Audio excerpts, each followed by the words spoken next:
Hello everyone, I'm going to do some very basic maintenance on this Shark Stratos bagless upright cleaner. What I'm going to show you in this video is within the capabilities of everybody watching. I'm not going to open this machine up. I'm not going to attempt to replace the belt. Shark don't make it easy to repair their cleaners. Once the belt goes in the main floor head, they'll just want you to buy a new floor head. If the motor goes, it's a whole new motor assembly. They do supply the parts, certainly in the UK, but they don't want you fixing them. They make them very difficult to fix. But if you're watching this video because you have a Shark upright, it's not picking up as well as it did when it was new. Hopefully these few easy maintenance tips will help you get your Shark working more efficiently again, and you might get a couple more years out of it before it eventually bites the dust. So I've been using this around my house, not as much as a normal person would. I have lots and lots of different vacuum cleaners, as you'll see if you check my channel, so it doesn't get used a lot, but it has been used, and the once nice clean clear container is quite dirty now. Let's see it. It's a while since I've had this. Press the dust cup release button. So the first most important thing to do with your cleaner, any bagless cleaner, is to make sure you keep it emptied. So every use, every other use, just take it out, empty it into the bin. Normally your vacuum cleaner will have a maximum fill line, and on this Shark it's here right at the top. But on these machines the actual container isn't as big as it looks, because if I was to open it up, it's basically, can you see, it's just this front part. I can open the bottom. It has got some dirt in. It is an effective cleaner, I have to say, as long as you maintain it. So really the bag container, the actual dirt capacity, is just this thin bit at the top here, well at the bottom. All this part here, obviously that's not part of it. The motor fits in there. So, right, well, I've got the dust container off, so obviously you should know how to remove your dust container from your Shark. There will be a button on the machine itself. On this one it says dust cup release. So then you take the container out, take it to your outside bin, press the button at the bottom, the flap opens, you give it a shake, hopefully most of the dirt will fall out. Also, it's a good idea with a Shark is to open the top of these, and there will be a button somewhere. If this is not the exact model you've got, there will be a button, and on this particular one it's two buttons either side of the handle. You squeeze, open up, and then you can have access to this central shroud. If you have pets or long-haired people in your home, or if you do sewing and you have lots of threads and fibres, this central shroud may get wrapped around with debris. You need to make sure that every time you empty, that this shroud here is free of any debris. So even if it means putting your hand in, or if you're a bit squeamish, put a rubber glove on and just get that cleaned, because the suction will be reduced if that blocks up. I'm going to actually clean this. I wouldn't advise submerging this in water, but you can rinse it through under the tap. You can clean the top. You can just give it a good rinse through with water and some mild washing up liquid. So I'm going to do that first before we look at the filters. If you do put any water anywhere near your Shark, near your bin, near your filters, they must be 100% dry before reassembling, because if there's any moisture left in here or in the filters, it will suck through into the motor and it could cause damage, especially if there's a lot of moisture. So I would do this, clean your house from top to bottom, have it all nice and clean, then do the maintenance, and then leave the vacuuming for a day after you've done the maintenance. So the next time you use the Shark, you can be sure it's dry. So I'm just going to take this to the sink, give it a rinse out, and then we'll tackle the dirty filters. This Shark Stratos has 3 filters that will require cleaning. Most Sharks have 3 filters and they're all in a similar place. So if your model isn't exactly like this one, it will be very similar. The 2 filters here at the top of the bin require washing at least once a month, and the exhaust filter located behind the grill you can wash that from 6 months to every year depending on use. Most of you watching should know about the filters here because you see them as soon as you take the bin out. And in my experience, now this is about a month's worth of regular vacuuming. I just left it to show you what it looks like. So it does get dirty quite quickly. It's 2 filters, so this is the first one. It's causing a bit of mess. Now if you have another vacuum cleaner to hand, you could just vacuum these off once a week to save on constant washing. And in fact, I'll show you what happens when you vacuum. So I've just got a cylinder cleaner, so we can make this a lot better.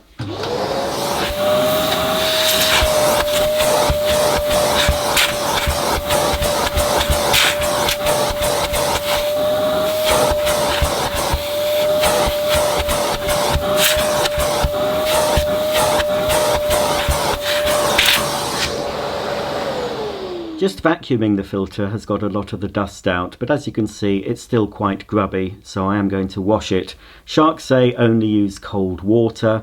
In my experience you can use some very mild detergent as well and just sort of rinse it through, give it a good squeeze and leave it to dry. Never dry these over direct heat, just leave them somewhere with plenty of air circulation.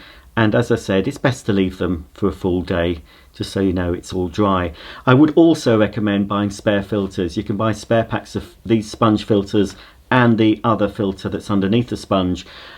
You can get them direct from Shark, but they're a lot cheaper on Amazon. I'll leave a link below for some filters you can buy. They're much the same. Normally I'd recommend only using genuine parts, but they're so cheap on Amazon you could buy a multi-pack of filters. So that saves you having to wait for the filter to dry. You can take out the filters in use, wash them, leave them to dry and pop in a spare pack of filters, and then you don't have to pause your vacuuming. So always get some spares. In my recommendation, that's what I do. So I'm going to wash that. You can see it might not come 100% clean, but it will be better and it'll smell fresher after a wash. You also get, and actually just taking this filter out, it's made a bit of a mess. So when you take the filters out, you might find dust dropping down into the motor. So just be careful. I don't think this one has a tab. They used to have a little tab on them, so it's a bit hard to pull out. So I'm trying to remove it without spilling the dirt that's on the top. So this is the secondary filter. So this takes most of the dirt, and then any dirt that gets through this is trapped on this one. Again, you can vacuum that off.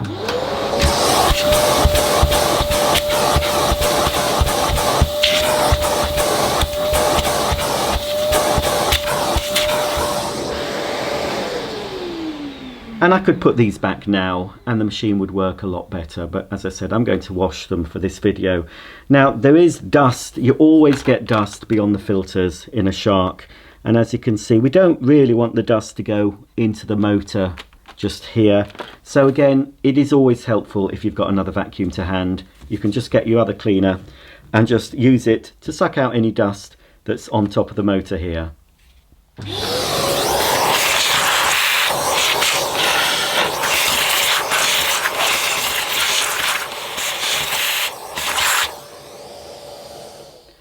When you empty your Shark or remove the filters, you'll always find dust around the motor housing. So it's a good idea when you're at this stage just to give it a wipe. You can use those disposable anti-bac surface wipes. I often use those, or just a damp cloth. This is a microfiber cloth. Just damp though, you don't want it dripping wet, especially when you're wiping around the motor. And of course, make sure the cleaner is unplugged if you're doing this. So it just takes a couple of minutes just to wipe round. You'll also see a seal here, and it's a good idea to make sure that that seal is free of any dirt, dust and grit. So just give that a wipe. That seal connects to the bagless container. So in order to give a good seal, make sure that's clean. And just generally wipe around this whole area where the filters and the dust container sits, like so. Again, you could use another cleaner if you've got one with the dusting brush attachment, but I think this microfiber cloth with just water is more than adequate. There's no need to use any chemicals really at this stage. It's not very dirty, it's just dusty. The exhaust filter on this Shark is located behind this grille. It doesn't require the maintenance of the other two filters, but you do have to check it from time to time. Up to 6 months to a year is my recommendation. To access the filter on this particular model, there's a little button at the top. If your Shark is different, there will be a button possibly underneath, but there should be a button somewhere in order for you to take the grill off. So on this one, it's at the top and it says Access HEPA Filter. So you press that down, this one slides out like a drawer. It might be a bit fiddly, especially if you've never had the filter out. This one is particularly difficult. There we go, I've got some of it, there we are. It's a little bit stiff on this model.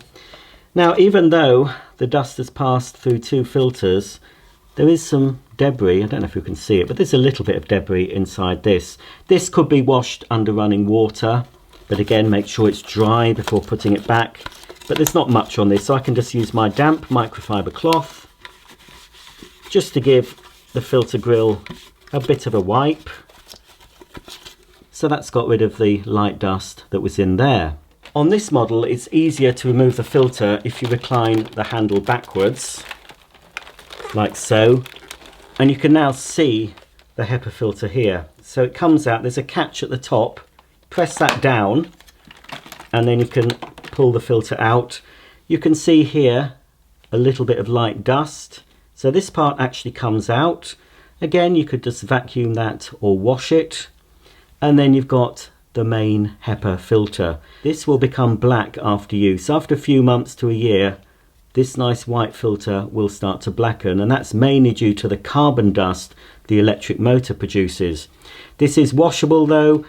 Rinse it under running water. Rinse it from both directions with a tap going, and then really vigorously shake it to get as much water out as you can. Again, leave it for 24 hours before reinserting it into the machine. But as I said, this filter stays a lot cleaner than the two top filters, but it does get dirty. If your Shark isn't picking up properly, you've cleaned the two top filters, then I would check the final filter, as well as, of course, checking for blockages. With the HEPA filter removed, you can use your damp cloth or cleaning wipe just to give this area a bit of a wipe down in case there's any light dust. So when you put the new filter back, everything is nice and clean. And I must again stress, whenever you're doing any maintenance with a vacuum cleaner or any electrical appliance, make sure you unplug it first. With all the filters removed, I'm going to give them a wash and leave them to dry, and then I'm going to show you some other tips to keep your Shark operating efficiently. In the instruction book, Shark state you should only use cold water to clean the filters, and you can get the filters clean using cold water. Just run them under the tap, agitate them with your hands, and then squeeze them out and leave them to dry. You'll not get the filters gleaming white again, especially the top filter. That will always look a little bit grubby, even if you do use some detergent. Personally, I have used detergent on Shark filters and it hasn't affected them, but if you do so at your own risk. But again, why don't you buy a pack of filters from Amazon, and you've got lots of spare ones, so you can swap them out as and when. If after emptying the bin and washing all the filters, your Shark still isn't performing as it should, there are a few other things you can do. The first thing I would check for is a blockage either in the hose, wand, or the main floor head. So we're just going to remove the wand by pressing the wand release button, and also remove the hose from the cleaner, and then separate the hose from the wand just by pressing the button. Like so. It's easy to check for a blockage in the wand because you can just look down it once you've removed it from the hose. As you can see, mine is clear. If you find a blockage, there are a few things you can do. First thing, just tap it on a soft surface. That might be enough to dislodge the dirt. Otherwise, you might need to poke something down. Don't poke anything down with a sharp edge. Now, I found these very useful. This is actually a radiator brush for cleaning behind radiators, and this should fit through this wand. Yes, it does. As you can see, it's popping out the end. So that, if there was a blockage in there, that would just push it out. So I would certainly recommend using this. Other things you can try is dropping down a heavy but small object down the middle and then shaking it, and the action of the item might dislodge it. I have tried batteries in the past. Now, you can't get a D size battery through this. A C size, it does get a bit stuck because there is a cable built inside this. This is a powered wand, so it's not quite circular all the way around, but you don't want to be blocking it even more. But I think a C size battery, no, it doesn't go that side. I think it goes this side actually. Let's try it. But it won't pop out. It's gone to the bottom, but there's something preventing it. But that action might dislodge something. Obviously, if you've got a blockage in the middle, the battery's not going to fall down to the bottom. But when the battery's inside, you can shake the wand up and down, which hopefully the pounding of the battery will hopefully dislodge whatever's blocking the wand. This comes out that end, but obviously experiment. That might be a bit big. Some sharp ones are narrower than this one, some are wider. That's how you check for blockage in the wand. The hose, a little bit more involved. Obviously, just by removing the hose, you can stretch it out, and just the action of stretching and shaking it like this might be enough to dislodge anything. What normally happens with a blockage is you pick up something you shouldn't have, and it sort of wedges itself against the opening, and then as you're using the machine, other debris starts to gather around the thing that's wedged, and then it'll cause the blockage. But this might be all you need to do. Just stretch it out, shake, shake, shake, shake it from both sides. Again, I'm not sure if this will work. It should do.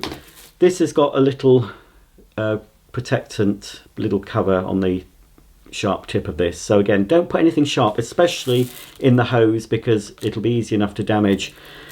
But with this one, keep the hose straight, and hopefully it should go through. Just be careful when poking anything down your hose, and especially these power hoses, because they do contain electrical connectors. But you can see it's about here. I don't know if it's going to come all the way through.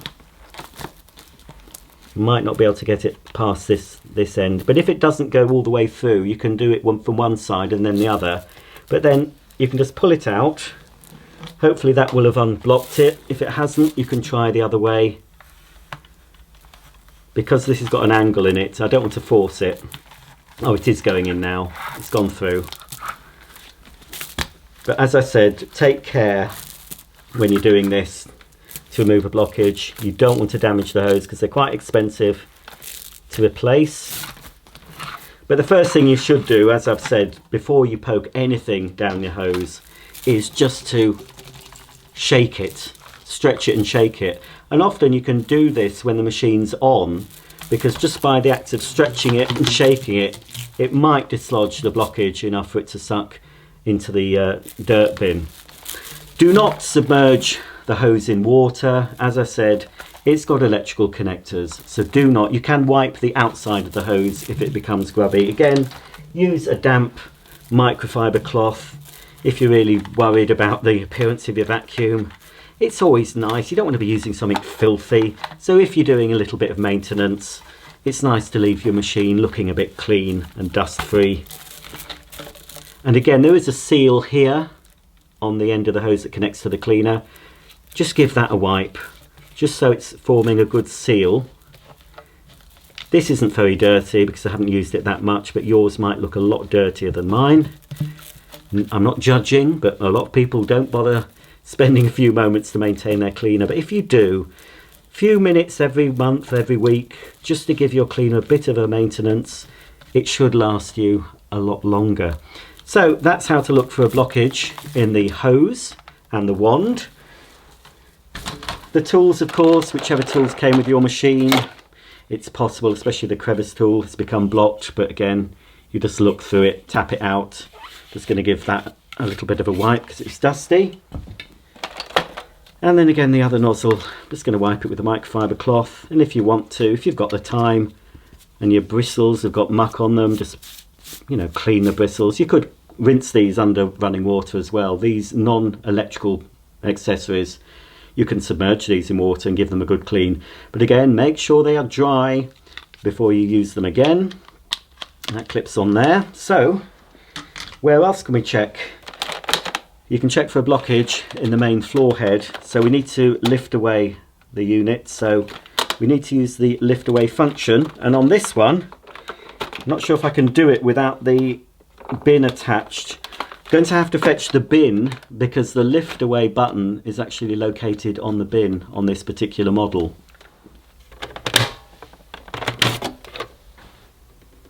With the motor unit removed, you can give it a wipe if you want to with your cloth, just to get any dust off the machine. It's a vacuum cleaner. It's going to gather dust, not just internally but externally as well. This takes a couple of moments to do. There's nowhere really on here to check for blockage. The only place is where the hose enters, but obviously we can see there's nothing blocked in that. So the next thing to check is the floor head. With it removed from the machine, it's easier to check for blockages. And again, you can put it in the horizontal position and you can visually take a look down here. And again, you can use a blunt object just to gently push it down. You see there's also this internal flexible hose. We can access that a bit better from the underside. I'll show you that in a moment. There you go. So you can just clean out anything using a brush or blunt object. You could put a duster on the end of something blunt. Again, make sure there's nothing sharp. Just give this, I can't resist giving this a bit of a wipe. So we can also check for a blockage from the underside of the Duo Clean head. You'll see here a little access port.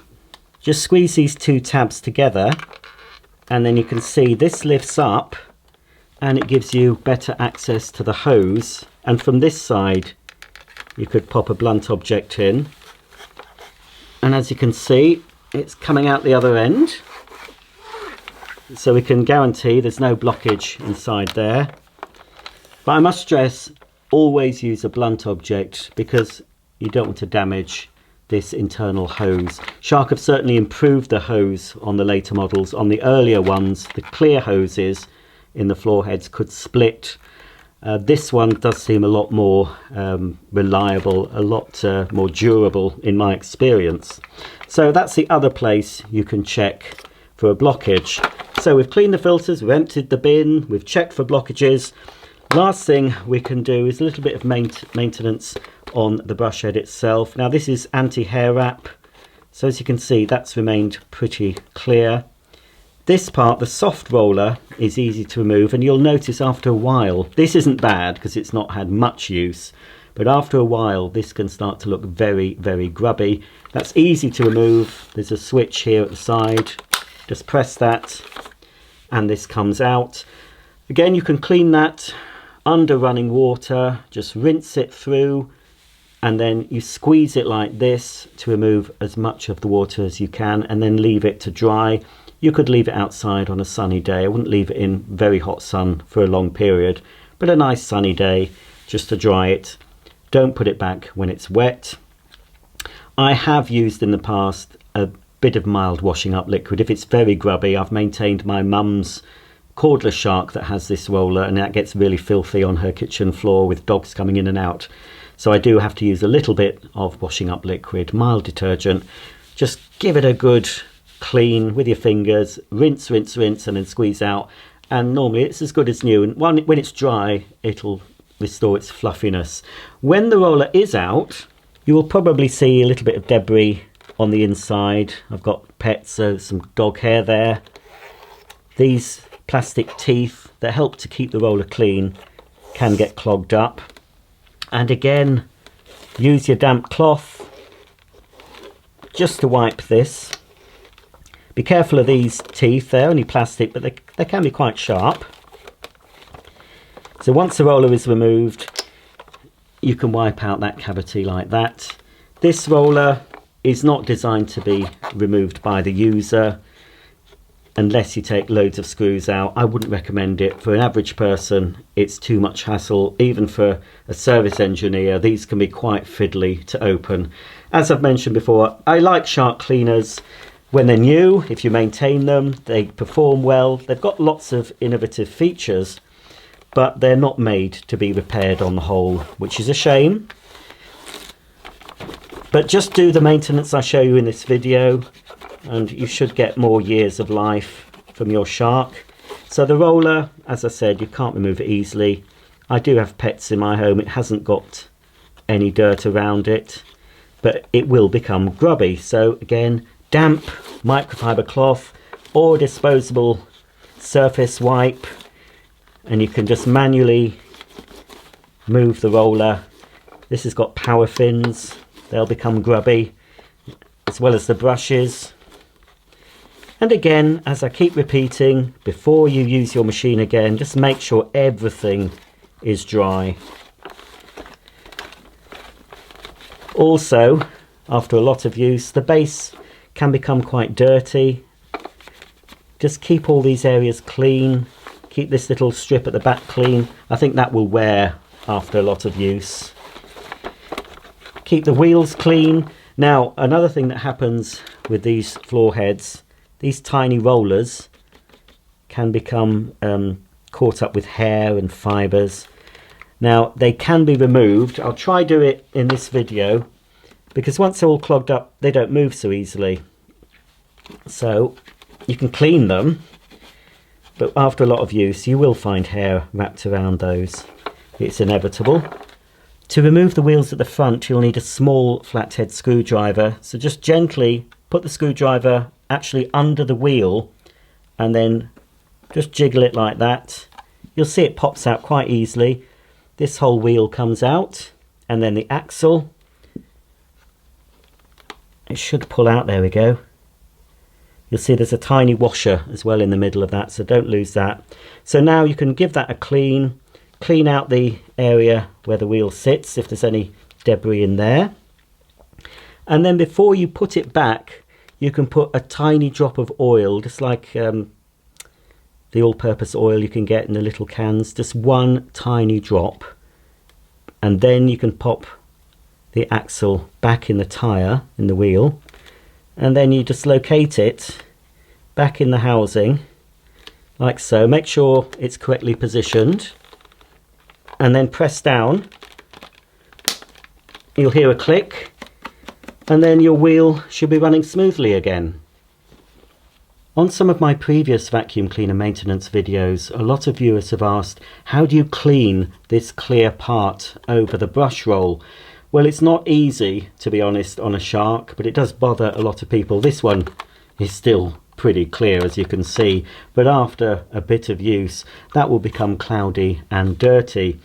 Now, without attempting to take all this apart, I wouldn't recommend it for the average user. There are a lot of plastic clips inside here that are easily snapped. It's just a really tricky job. So if you want to get it clean as you can, the best thing I've found are these multi-surface wipes. These are quite small, you can get bigger ones. Probably the floor wipes, the larger ones would be better. These are small, so I will need a few. So what you do, you just put them, if it was a bigger one it would cover the whole roller. You just place it over the roller like so, and then turn it, and you'll find it's disappeared. It does come back, it's come out in a roll. The bigger ones I think are better, but you will need to do it a few times. Even if you do it like this, if you fold it over to make it a little bit thicker, it might be harder to push through, but you know it's then rubbing against the plastic part. It should pop out again, hopefully. That one's got stuck. That's the only thing you can, there it is, you can see it's there. It will come out eventually. I might have to turn it around the other way. Yeah, I've got it caught in there. Ah, there we go. Look, it's come out. It will eventually come out. There you are. Look, it's popped out again. So just be careful when you're doing it. It's already, I mean, this isn't filthy, but it's clearing some of the dirt off. But yes, even a microfiber cloth, as long as it's not too thick, So this is all I do with cleaners like this. It's not just Shark, it's other cleaners, Dyson's. If you want to clean that part of the brush roll, just the clear part, I mean, they make it clear so you can make sure it's still rotating, I suppose, and you can also see if it blocks up, but it does look a bit ugly. I found personally all bagless vacuums, they look very nice when they're brand new. As soon as you use them for a few minutes, the bin starts looking dirty, the bottom part, if it's got a clear window, looks grubby, and it just looks awful. I mean, I'm old-fashioned, I prefer a nice bagged cleaner. I wouldn't have to do such a long maintenance video on the bagged vacuums I've got. Certainly wouldn't have to clean the filters anywhere near the amount of times you have to clean them on a bagless. Even the best bagless cleaners require maintenance. In fact, everything you own, anything mechanical or electrical, requires maintenance from time to time. So that's how I do it. As you can see, you can spend more time than I've got on this video. I could do with doing that side again. So when you've done it, you will find an improvement. You'll never get every bit of dirt out of these little intricate parts, but it'll look better. Keep going until it's as clean as you can get it, and then of course, although it's only slightly damp, just make sure it's dry before using the head again, because if there's any moisture in the head and you start vacuuming up dust, it's just going to stick to the moist parts, and then you're having to clean it all over again really quickly. One last thing to mention before I put this Shark back together regards the anti-odour cartridge. A few viewers have asked if they can use the cleaner without the cartridge installed because they're allergic to certain perfumes, and the answer is yes, and I'll show you how to do that now. And I'll also show you how to replace the cartridge if you do use it. So once the cartridge stops working and you notice the smell coming out of the machine, you just simply remove it. You've got this little handle here, just comes up, and turn the arrows so they face each other at the front, and then the cartridge comes out. At this stage you just twist off the cartridge, dispose of it, and then fit another one. If you don't want to use the cartridge, if you've bought this machine brand new, or you just decide you don't want to use the cartridge anymore, you still must retain the top. So you can leave it empty, line up the arrows, and then just twist to lock it in position, and then you can still use the machine. If you lose this part, you can buy it direct from Shark, I believe. If you leave this part off entirely, you will lose some suction, because the air path does go past this area, because all the air goes through the machine. It goes through this anti-odour filter. Well, it's not a filter, it's just really a solid block of some chemical. It goes past and through the whole system, so it will lose suction if you don't have that. If you do want to replace your cartridge, it just goes on, just twists, clicks in place, and then again just line up the arrows and turn it. You can have it on maximum, minimum, or anywhere in between. Well, that's all the parts clean and dry and ready to reassemble. So we'll start with the motor unit. The first thing we need to do is refit the HEPA filter, but first we need to pop the black filter on the back of the pleated white filter. So that just fits quite snugly, like so. And then we locate the filter at the back first. You'll notice two holes here, and there are two tabs on the back of the filter. So locate the tabs into the holes, like so, and then push the filter down, and you should hear a click. Then we need to put the grill back on top, and that just slides in, like so, and again it should click into position. Now we need to relocate the pre-motor filters, starting with the thin filter, and there's only one way you can put it in. It doesn't matter which way round it goes, but you can see it's shaped to fit this motor unit. So in it goes, like so, and then on top of that we can fit the sponge filter. And again, I must stress that these filters need to be bone dry before placing back inside the Shark. So there we go, that's the motor unit with all the filters fitted. Now onto the Duo Clean brush head. So this has all been cleaned out. As you can see, we've checked for blockages. All we need to do is refit the soft roller that's been cleaned. So you locate this black end onto the motor spindle here.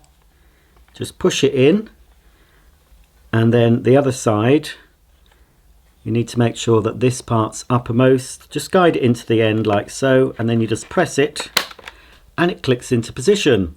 Also make sure, if you've had this open, make sure that the access port is firmly shut. And for the rest of the assembly, we need to insert the wand into the floor head, push it down until you hear the click. Then we can put the motor unit onto the wand. Just guide it down, and again it will click into position. Here is the clean and sanitized dirt bin. So spotless inside. Also pay attention to the seals when you're cleaning this. There are seals at the top, and there are also seals at the bottom. So make sure that those are nice and clean. So that certainly looks a lot better than it did at the start of the video. We can pop that back, click it into place. Then of course we need to attach the hose. Clicks in like so, and then of course the hose handle goes on the end of the wand. Click, and then this little clip fits into the hole there. Then we can wrap up the mains cable. Don't wrap up the cable too tightly on a vacuum cleaner, because you can eventually start to break the connection inside. You might get a short circuit. So just loosely wrap it round, and then of course you can secure the end with the clip. And finally we can put the cleaning tools back on the back of the machine. The crevice tool fits on this side, and the upholstery nozzle just here. That's about the end of my maintenance video on this Shark Stratos upright cleaner. If this video has helped you and you've now got a fully functioning vacuum again, I'd be very grateful for a thumbs up, and do consider subscribing if you want to see more maintenance tips and of course reviews on new and vintage floor care appliances. So until the next time, thanks very much for watching, and I'll see you all very soon. Bye for now.